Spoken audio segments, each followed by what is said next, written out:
Good evening, America. It's an honor to speak to you tonight from the hallowed grounds of Fort McHenry, the site of the very battle that inspired the words of our national anthem. Those words have inspired this land of heroes in every generation since. It was on this site 206 years ago when our young republic heroically withstood a ferocious naval bombardment from the most powerful empire on earth. They came to crush our revolution, to divide our nation, and to end the American experiment. The heroes who held this fort took their stand for life, liberty, freedom, and the American flag. And those ideals have defined our nation. But they were hardly ever mentioned at last week's Democratic National Convention. Instead, Democrats spent 4 days attacking America. Joe Biden said that we were living through a season of darkness. But as President Trump said, where Joe Biden sees American darkness, we see American greatness.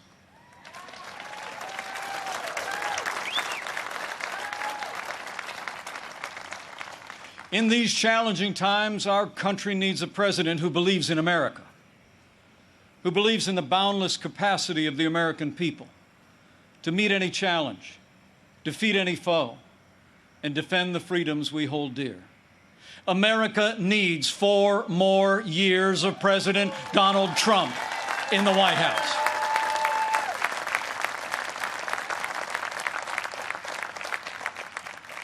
Before I go further, allow me to say a word to the families and communities in the path of Hurricane Laura.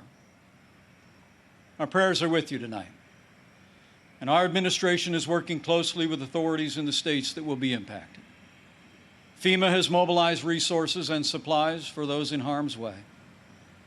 This is a serious storm, and we urge all those in the affected areas to heed state and local authorities. Stay safe, and know that we'll be with you every step of the way to support, rescue, respond, and recover in the days and weeks ahead. That's what Americans do.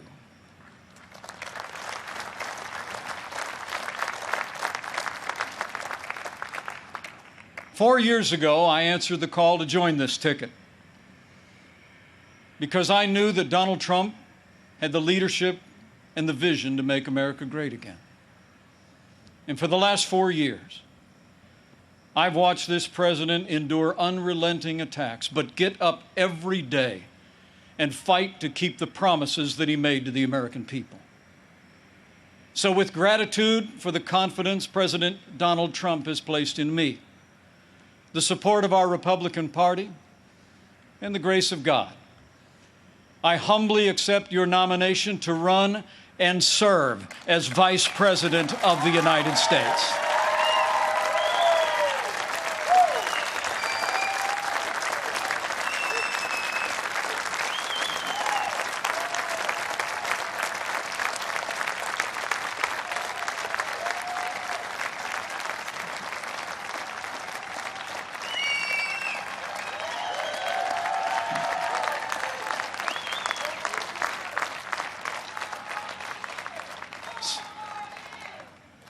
Serving the American people in this office has been a journey I never expected.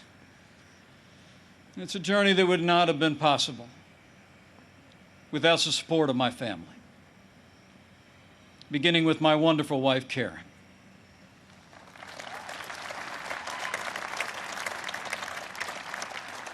She's a lifelong school teacher, an incredible mother to our 3 children.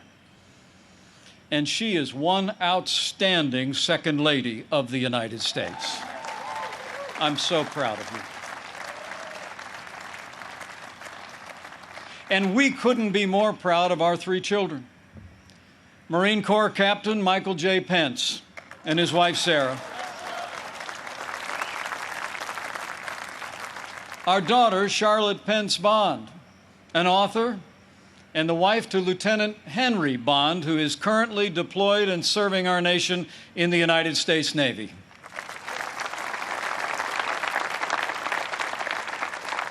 And our youngest, a recent law school grad, our daughter Audrey, and her fiancé, who, like so many other Americans, had to delay their wedding this summer. But we can't wait for Dan to be a part of our family.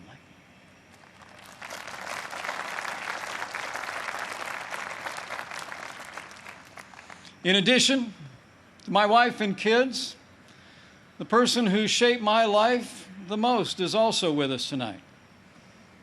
My mom, Nancy.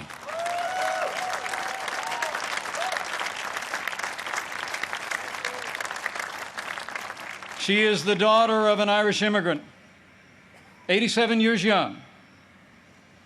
And Mom follows politics very closely.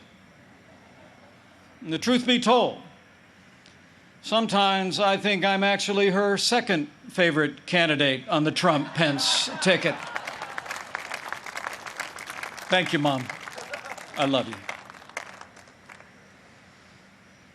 Over the past 4 years, I've had the privilege to work closely with our president. I've seen him when the cameras are off. Americans see President Trump in lots of different ways. But there's no doubt how President Trump sees America. He sees America for what it is. A nation that has done more good in this world than any other.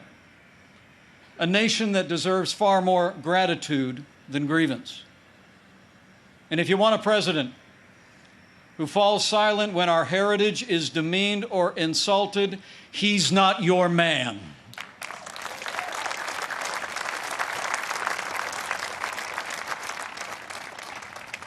Now, we came by very different routes to this partnership. And some people think we're a little bit different.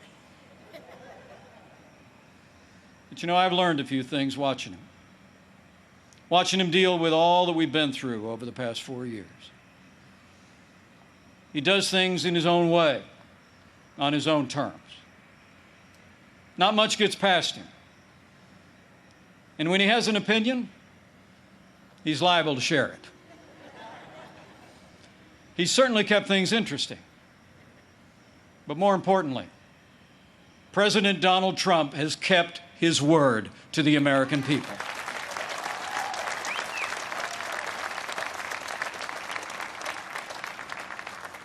In a city known for talkers, President Trump is a doer. And few presidents have brought more independence, energy, or determination to that office. 4 years ago, we inherited a military hollowed out by devastating budget cuts, an economy struggling to break out of the slowest recovery since the Great Depression. ISIS controlled a land mass twice the size of Pennsylvania, and we witnessed a steady assault on our most cherished values, freedom of religion and the right to life. That's when President Donald Trump stepped in. And from day one, he kept his word. We rebuilt our military. This president signed the largest increase in our national defense since the days of Ronald Reagan and created the first new branch of our armed forces in 70 years, the United States Space Force.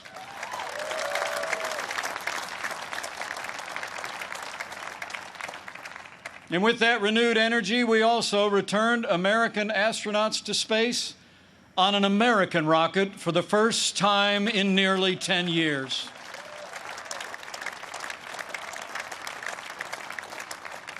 And after years of scandal that robbed our veterans of the care that you earned in the uniform of the United States, President Trump kept his word again. We reformed the VA, and Veterans Choice is now available for every veteran in America.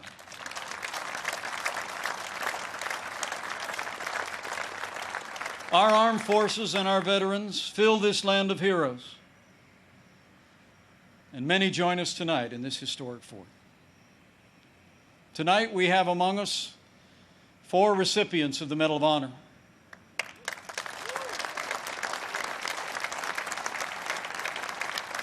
6 recipients of the Purple Heart, a Gold Star mother of a gallant Navy SEAL, and wounded warriors from Soldier Strong, a group that serves our injured veterans every day. We are honored by your presence, and we thank you for your service.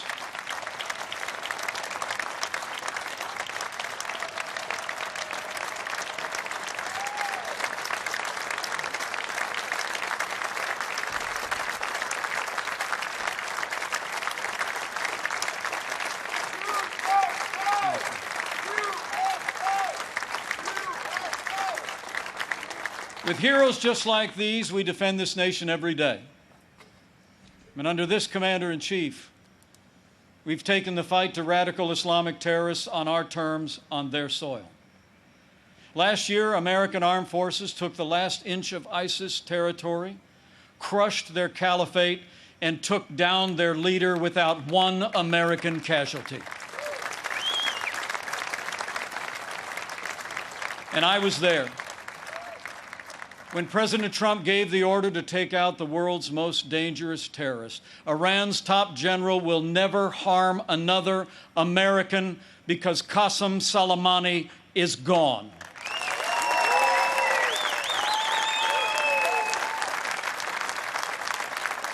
My fellow Americans, you deserve to know, Joe Biden criticized President Trump following those decisions to rid the world of 2 terrorist leaders.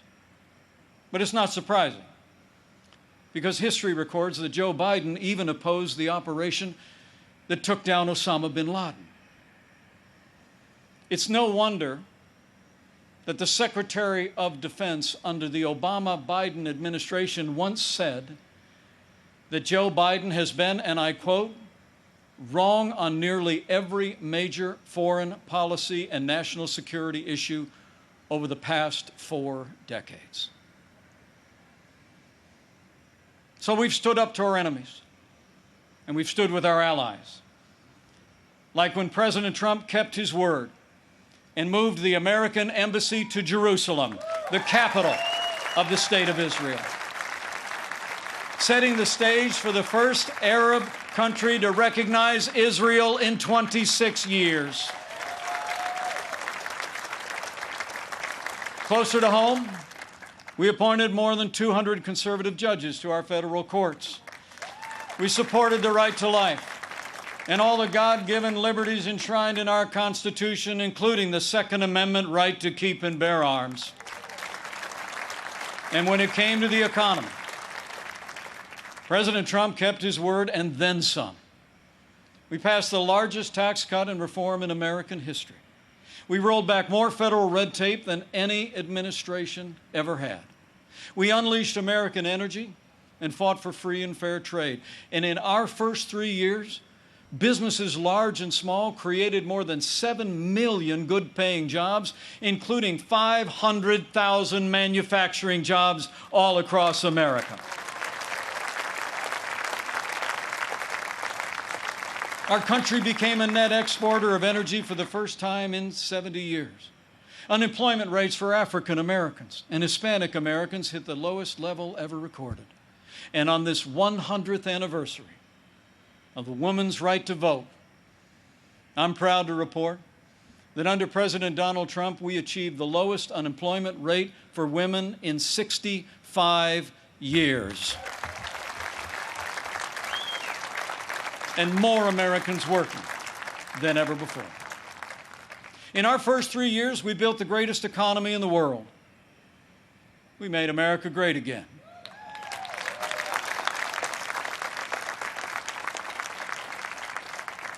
And then the coronavirus struck from China.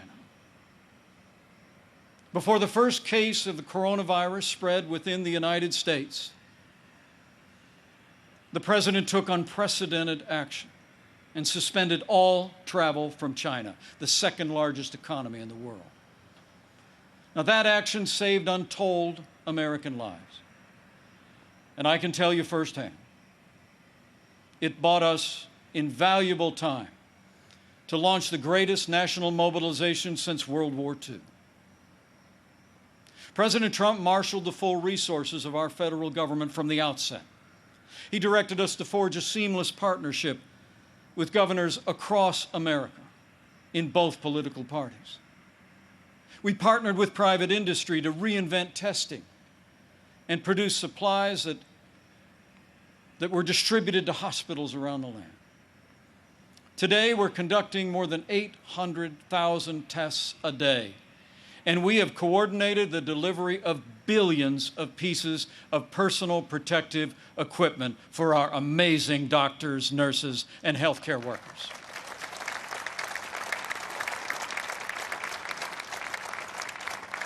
We saw to the manufacture of 100,000 ventilators in 100 days. And no one who required a ventilator was ever denied a ventilator in the United States.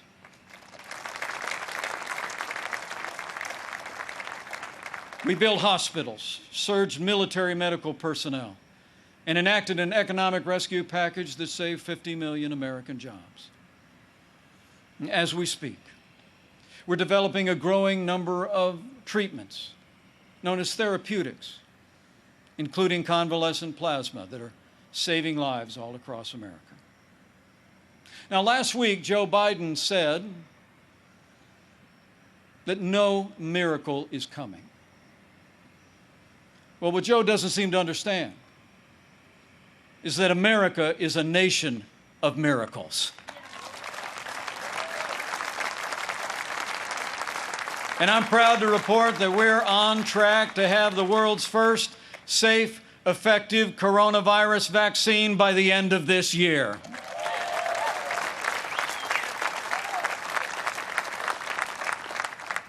After all the sacrifice in this year like no other, all the hardship, we're finding our way forward again.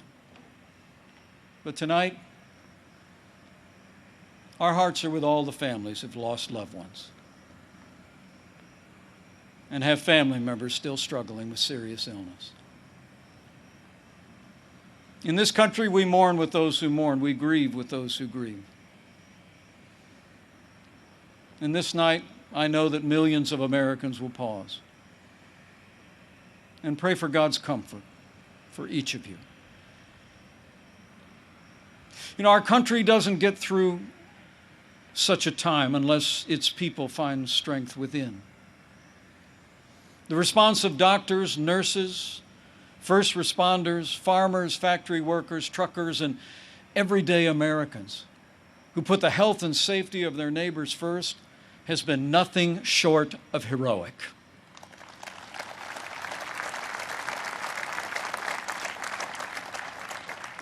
Veronica Sayez put on her scrubs every day. Day in and day out, went to work in one of New York City's busiest hospitals. She stayed on the job, put in the long hours until it was done, and then got back in her neighborhood and helped neighbors and friends struggling.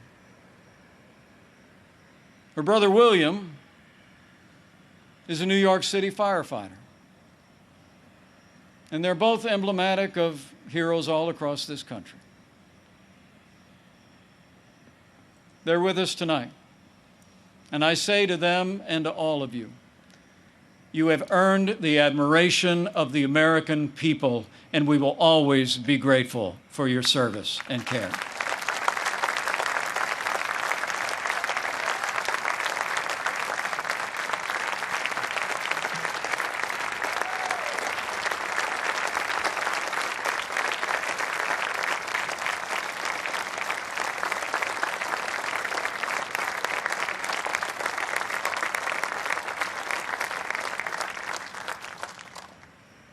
Thanks to the courage and compassion of the American people, we're slowing the spread. We're protecting the vulnerable. And we're saving lives. And we're opening up America again. Because of the strong foundation that President Trump poured in our first 3 years, we've already gained back 9.3 million jobs in the last 3 months alone.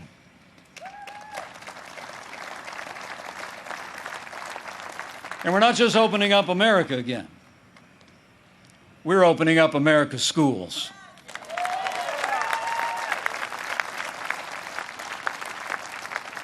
And I'm proud to report that my wife, Karen, that school teacher I've been married to, will be returning to her classroom next week. And so to all of our heroic teachers and faculty and staff, thank you for being there for our kids. We're going to stay with you every step of the way.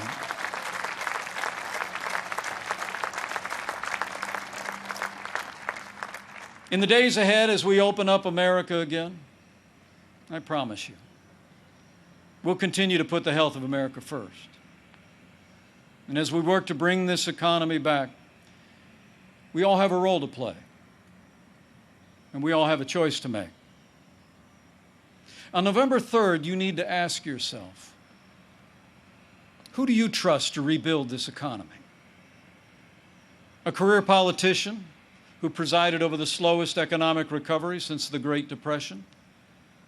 Or a proven leader who created the greatest economy in the world? The choice is clear. To bring America all the way back, we need 4 more years of President Donald Trump in the White House.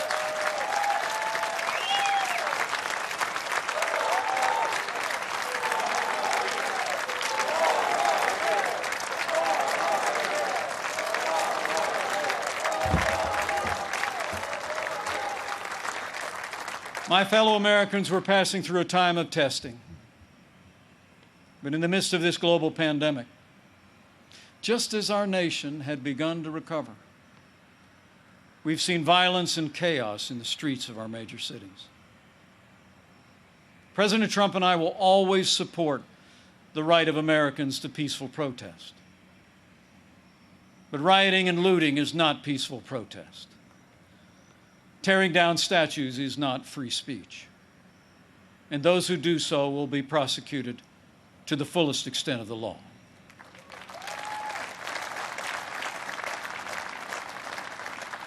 Last week, Joe Biden didn't say one word about the violence and chaos engulfing cities across this country. So let me be clear. The violence must stop, whether in Minneapolis, Portland, or Kenosha. Too many heroes have died defending our freedom to see Americans strike each other down. We will have law and order on the streets of this country for every American of every race and creed and color.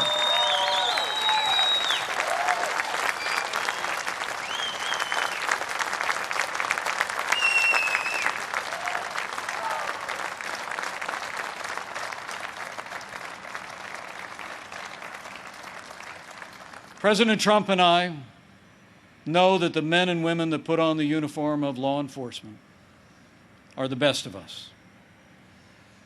Every day, when they walk out that door, they consider our lives more important than their own.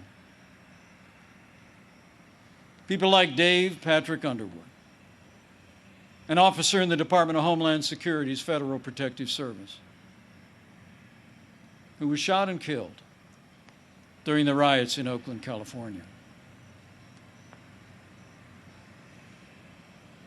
Dave's heroism is emblematic of the heroes that serve in blue every day.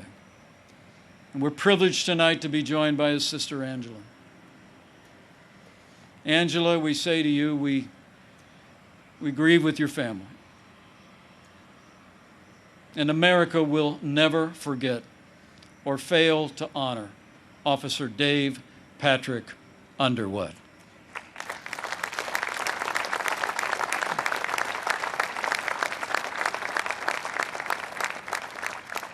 The American people know we don't have to choose between supporting law enforcement and standing with our African American neighbors to improve the quality of their lives, education, jobs, and safety.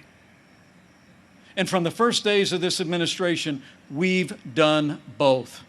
and we will keep supporting law enforcement and keep supporting our African American and minority communities across this land for 4 more years.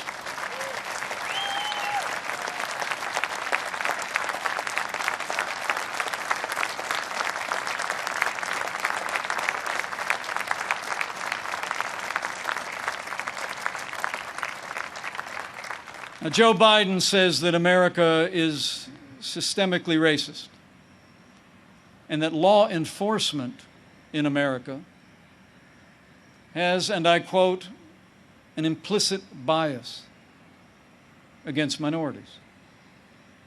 When asked whether he'd support cutting funding to law enforcement, Joe Biden replied, yes, absolutely. Joe Biden would double down on the very policies that are leading to violence in America's cities. The hard truth is, you won't be safe in Joe Biden's America. And under President Trump, we will always stand with those who stand on the thin blue line, and we're not going to defund the police, not now, not ever.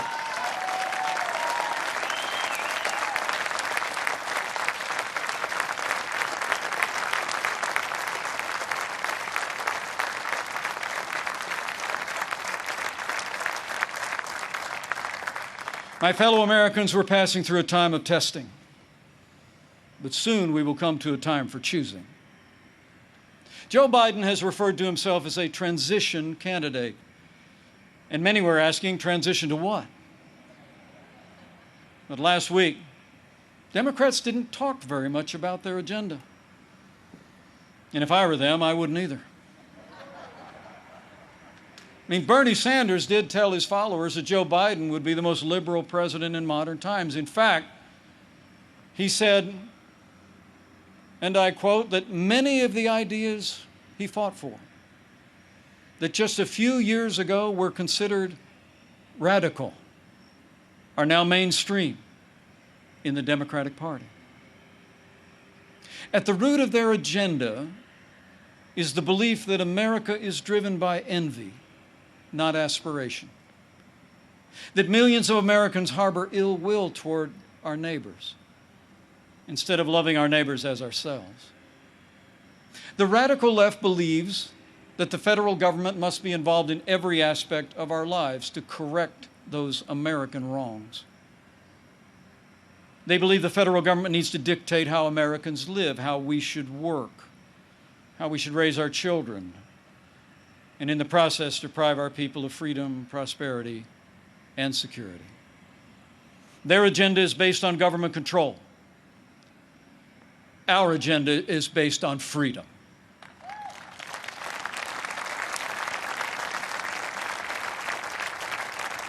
Where President Trump cut taxes, Joe Biden wants to raise taxes by nearly $4 trillion. Where this president achieved energy independence for the United States, Joe Biden would abolish fossil fuels, end fracking, and impose a regime of climate change regulations that would drastically increase the cost of living for working families. Where we fought for free and fair trade, and this president stood up to China and ended the era of economic surrender, Joe Biden has been a cheerleader for communist China. He wants to repeal all the tariffs that are leveling the playing field for American workers. And he actually criticized President Trump for suspending all travel to China at the outset of this pandemic. Joe Biden is for open borders, sanctuary cities, free lawyers and health care for illegal immigrants. And President Trump, he's secured our border and built nearly 300 miles of that border wall. Joe Biden wants to end school choice. And President Trump believes that every parent should have the right to choose where their children go to school, regardless of their income or area code. President Trump has stood without apology for the sanctity of human life every day of this administration. Joe Biden, he supports taxpayer funding of abortion, right up to the moment of birth. When you consider their agenda, it's clear. Joe Biden would be nothing more than a Trojan horse for the radical left. The choice in this election has never been clearer, and the stakes have never been higher. Last week, Joe Biden said, democracy's on the ballot. And the truth is, our economic recovery is on the ballot. Law and order are on the ballot. But so are things far more fundamental and foundational to our country. In this election, it's not so much whether America will be more conservative or more liberal, more Republican or more Democrat. The choice in this election is whether America remains America.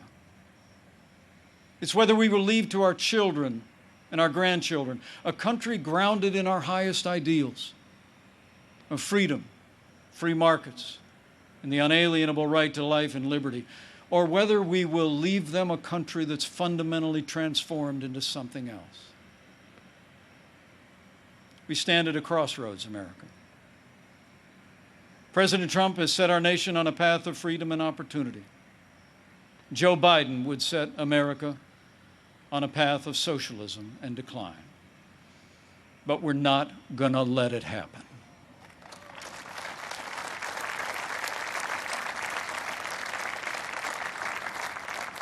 President Donald Trump believes in America and in the goodness of the American people, the boundless potential of every American to live out their dreams in freedom.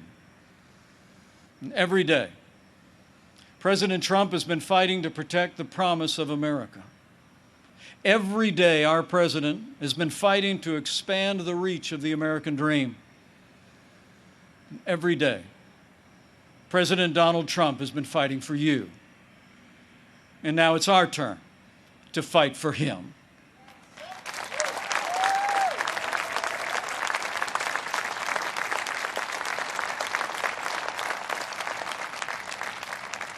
On this night in the company of heroes, I'm deeply grateful. Deeply grateful for the privilege of serving as Vice President of this great nation and to have the opportunity to serve again. I pray to be worthy of it, and I will give that duty all that's in me. In the year 2020, the American people have had more than our share of challenges. But thankfully, we have a president with the toughness, energy, and resolve to see us through. Now, those traits actually run in our national character.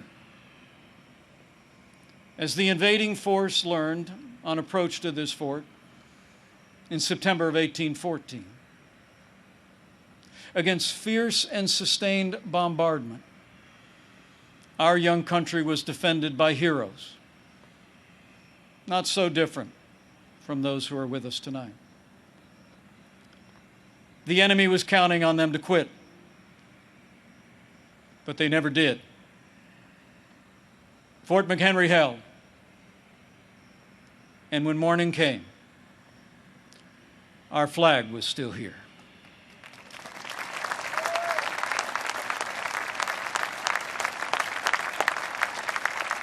My fellow Americans, we're going through a time of testing. But if you look through the fog of these challenging times, you will see our flag is still there today.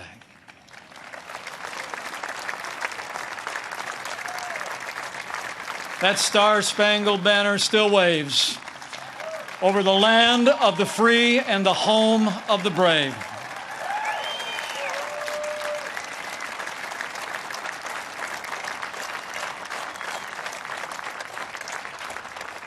From these hallowed grounds, American patriots in generations gone by did their part to defend freedom.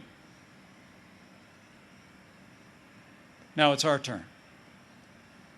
So let's run the race marked out for us.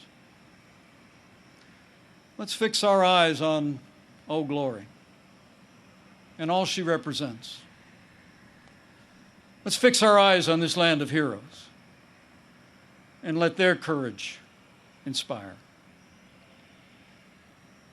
And let's fix our eyes on the author and perfecter of our faith and our freedom. And never forget that where the Spirit of the Lord is, there is freedom. That means freedom always wins.